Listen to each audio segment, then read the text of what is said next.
हरे हरि का विधान है, जिसने जन्म लिया है कर्म फल भोगने के उपरांत शरीर की मृत्यु होती है। जिसका निर्माण किया जाता है समय आने पर वो ध्वस्त होता है। अगर कलाओं की बात होती है, हम आपको ये जानकारी दे रहे हैं, जितने हरि बन रहे हो, निराकार बन रहे हो, उन्हें आने की जरूरत नहीं है कभी भी, कभी ना है। और हमारे द्वारा जगह जगह कहा भी गया है, जहां इस तन की मौजूदगी होती है वहीं मानव मंगल मिलन सद्भावना समागम का आयोजन होता है। बाकी दुनिया में कौन क्या कर रहा है वो करेगा, उसे खुद भोगना पड़ेगा, हमसे कोई लेना देना नहीं। कहीं पर भी हमारे द्वारा आज तक किसी को भिन्न भिन्न प्रांतों में, कस्बों में, शहरों में, नगरों में, महानगरों में, ग्रामीण अंचलों में प्रवास बनाने के लिए हमने कभी किसी को नहीं कहा है।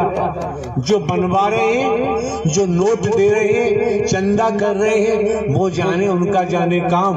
हमारा उन लोगों से कोई सरोकार नहीं है। आपको जानकारी दे रहे हैं। आप लोग चंदा होता है, चंदा इकट्ठा करते हैं। अरे ये डर ये किसी स्त्री पुरुष का नहीं है, ये हरि परमात्मा का दरबार है। आपको देखे न देखे आपकी मर्जी है। अगर जमाने में कहीं से हम रुपया पैसा कहीं से लिया हो तो बताओ, किसी रूप में लिया हो। हमारा काम, हमारे नाम जमीन जायदाद है।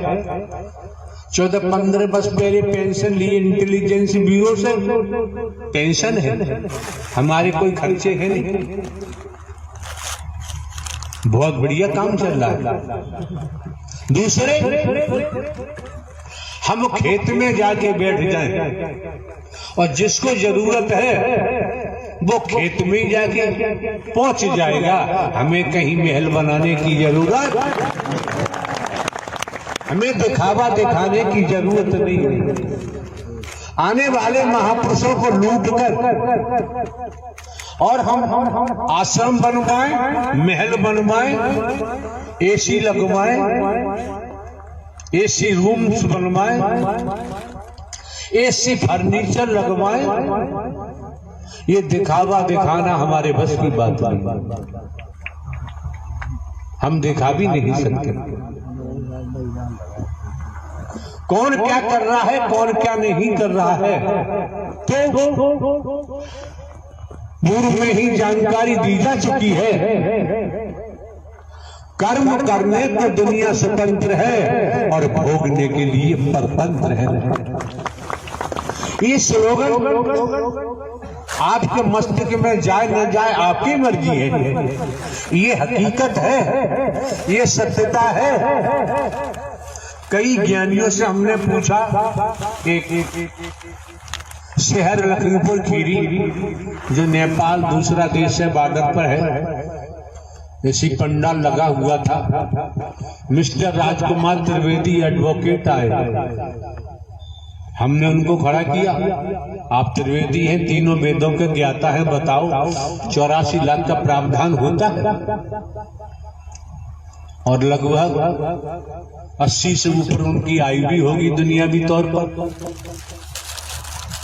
50-60 साल बताते हैं, वकालत करते हो गई, वकील हैं। तो उन्होंने कहा कि वेदों के मुताबिक होती है। और एग्जाम्पल ये भी समझो, एक न्यायाधीश थे, जज साहब, अदालत में बैठकर मुकदमे देखते हैं, सत्य परीक्षण करते हैं।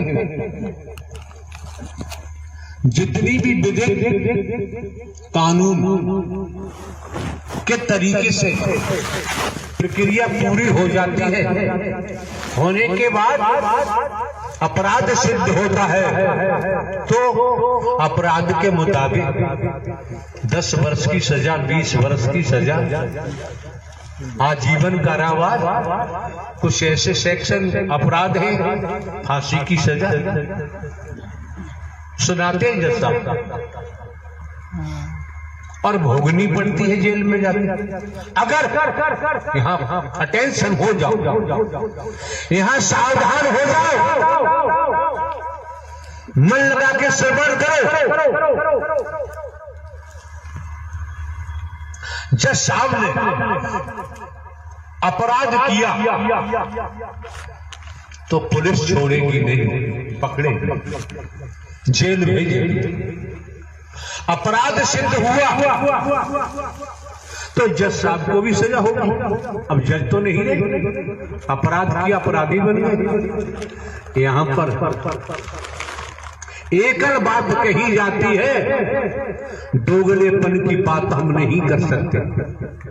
आना हो तो आओ, ना ना आपकी मर्जी, आपकी मर्जी है। भले ही हम हरकारा चौकीदार बन के बात करते हैं, लेकिन हरि परमात्मा के नाव में बैठ गए तो भव से बेड़ा पार हो जरूर होगा, जरूर होगा। न होने का तो सवाल ही नहीं। अपनी नौका में बैठे रहे तो आप जाने, आपका जाने काम।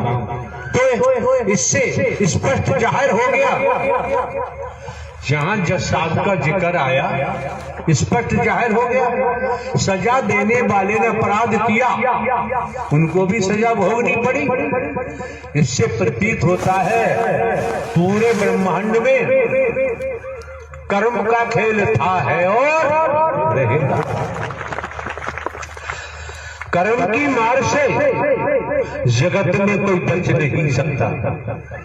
राजा हो चाहे रंग बली हो चाहे औलिया, संतरी हो चाहे मंत्री, अधिकारी हो चाहे कर्मचारी, कोई भी हो, कर्म के भोग से कोई नहीं बच सकता। बात आगरा की चल रही थी, जो उन्होंने किया है, भगवती बनी है, विश्व मोहनी बनी है, मैं निराकारी विश्व मोहनी बन के आया हूं। वो लोग मौजूद हैं जिसके परिवार गए, उन्होंने बताया। तो देखो सीधी सी बात है, बात द्वापर की होती है। श्री कृष्ण जी का नाम आता है, 16 कलाओं का जिक्र वेद शास्त्र पुराणों में आता है, ज्ञानी जन बताते हैं। तो कुरुक्षेत्र में कौरवों और पांडवों में युद्ध चल रहा है, संग्राम चल रहा है। अब आप समझिए, लेख के मुताबिक 16 वर्ष की आयु में अभिमन्यु का वध, योद्धा घेर के अभिमन्यु का वध कर देते हैं, मार देते हैं। और वो अभिमन्यु लेख के मुताबिक श्री कृष्ण की बहन सुभद्रा, सुभद्रा का बेटा अर्जुन का बेटा, सुभद्रा की शादी अर्जुन के साथ की गई, ऐसा लेख कहता है। और वही श्री कृष्ण जी का भांजा और श्री कृष्ण जी का शिष्य। तो बताइए आप, कोई बताए श्री कृष्ण क्यों नहीं बचा पाए? श्री कृष्ण क्यों नहीं बचा पाए? कैसा ढोंग किया जा रहा है? दोबारा शिकायत मिली, अच्छा नहीं होगा कोई भी हो। अपने घर में भगवती बनो, दुनिया में बनो, यहाँ आने की जरूरत नहीं है। जो बनेगा उसे झेलना ही पड़ेगा। क्यों क्यों क्यों क्यों? हमारे द्वारा पूर्व में भी कहा गया है, पूर्व में भी कहा गया है, जन्म लेने वाला मरने वाला न परमात्मा था, न है और न ही होगा। बेटा कभी बाप हो ही नहीं सकता। ये बर्फी बेवजह नहीं मिली है, संस्कारों के कारण मिली है। फिर देखो, मुनि वशिष्ठ पंडित ज्ञानी, वेद ज्ञानी जन, संत जन वशिष्ठ जी को ब्रह्मा का अवतार मानते हैं। मुनि वशिष्ठ पंडित ज्ञानी शोध के लगन धरी, कर्मगत टाले न डरी। सीता हरण मरण दशरथ का, वन में विपत पड़ी, कर्मगत टाले न डरी। जिन्हें 11 कलाओं से बताते हैं राम जी को, अपने पिता श्री राजा दशरथ की मृत्यु को बचा नहीं पाए। पूरा परिवार बिखर गया, पूरा परिवार बिखर गया, बचा नहीं पाए। हम देखें, हम कंचन कामनी में फंसे हुए हैं, हम मोह में फंसे हुए हैं, ममता में फंसे हुए हैं, लोभ में फंसे हुए हैं, अहम में फंसे हुए हैं, काम वासना में फंसे हुए हैं। हम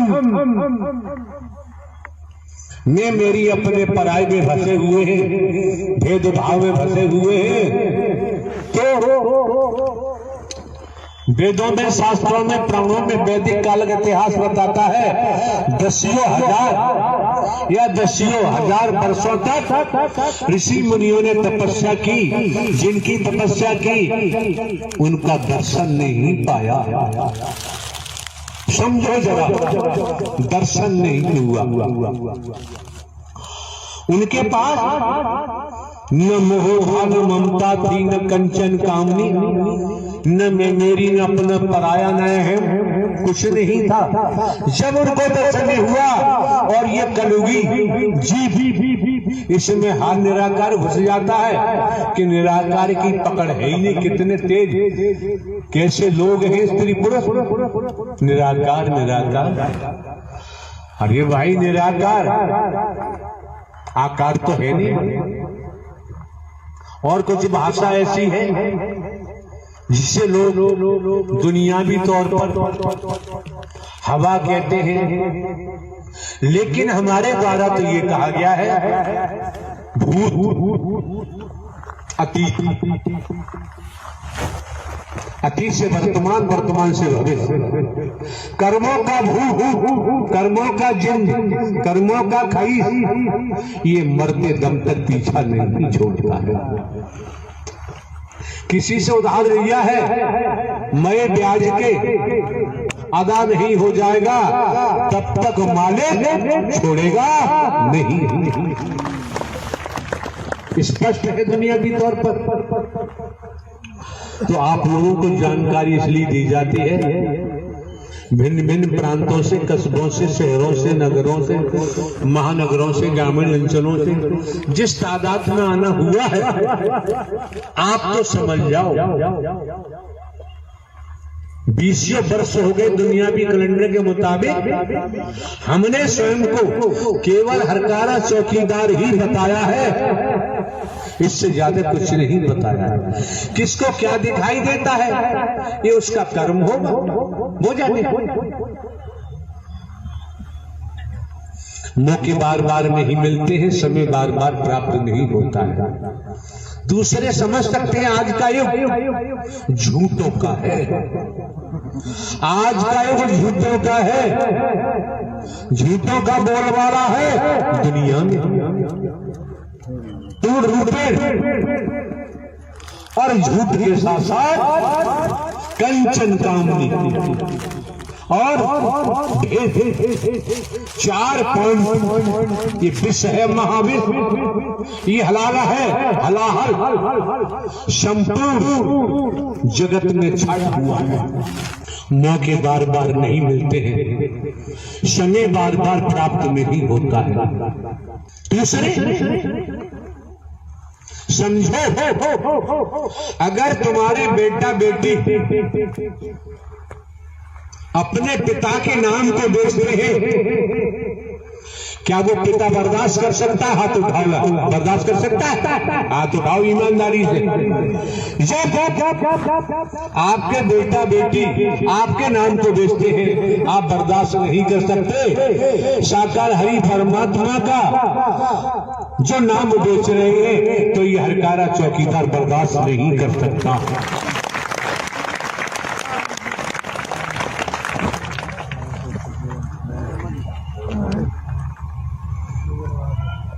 ये जो मौका मिला है आपको, समय मिला है, वक्त मिला है,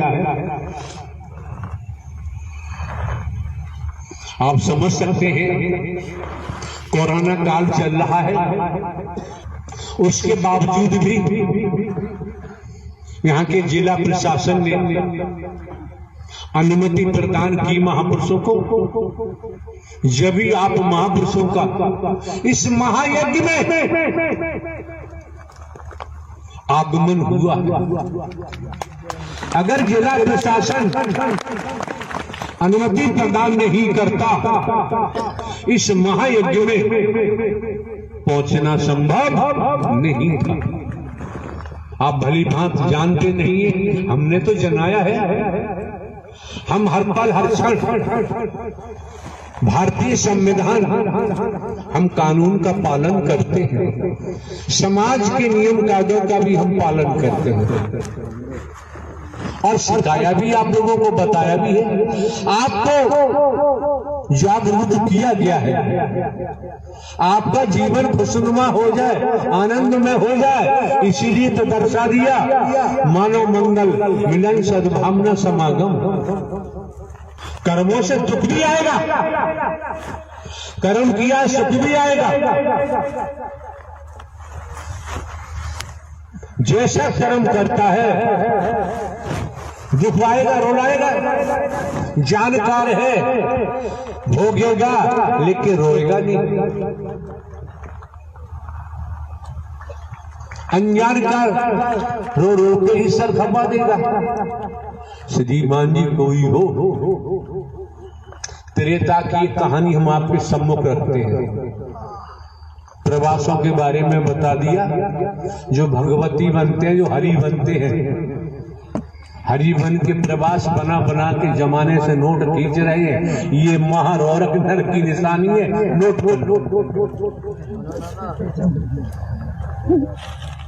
हरि परमात्मा का विधान है, और ये हरि परमात्मा के विधान को तोड़ रहे हैं।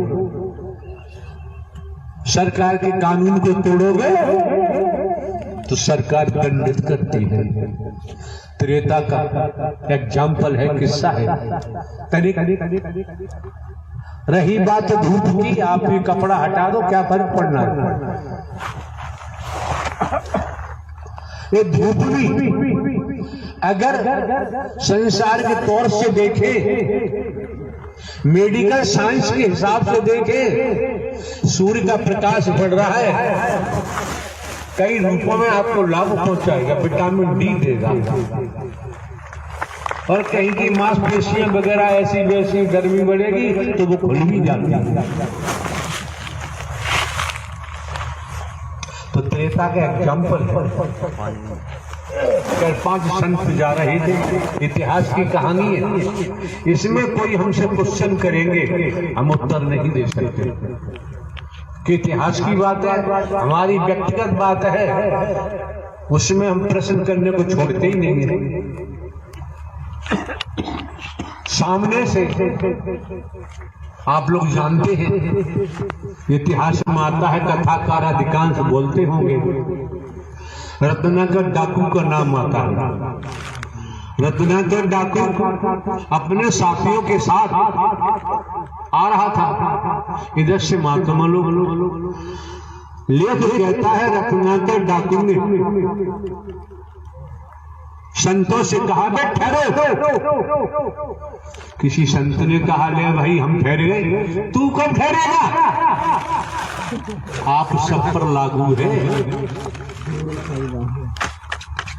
हजम नहीं होगा।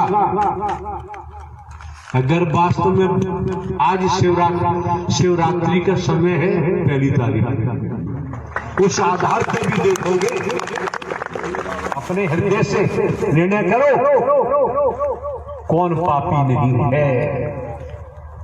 जो विधाता के विधान को तोड़ता है वो महापापी हो जाता है। संसार में कोई हो, अगर कोई पद मिला हुआ, धन मिला हुआ है, संस्कार है, संस्कारों से मिला हुआ है, तपेश्वरी से राजेश्वरी, राजेश्वरी से नरकेश्वरी, वेद कहता है, शास्त्र कहता है। संत ने कहा डाकुओं से, ले हम तो ठहरे, तू कब ठहरेगा? तो रत्नाकर डाकू ने जवाब दिया होगा, ऐसा इतिहास कहता है, क्या पहले वो जा रहे हो, जो कुछ है रख दो। संत ने कहा ये दंड फंद किसके लिए करता है? परिवार के लिए, कि हम पे जो कुछ है हम रख देंगे। लेकिन परिवार वालों से पूछ गया, परिवार वालों से पूछ गया, तेरे कर्म में परिवार वाले साझीदार हैं? रत्नाकर डाकू ने कहा मैं जाऊंगा, तुम भाग जाओगे अपने साथियों को छोड़, हम क्यों भागेंगे?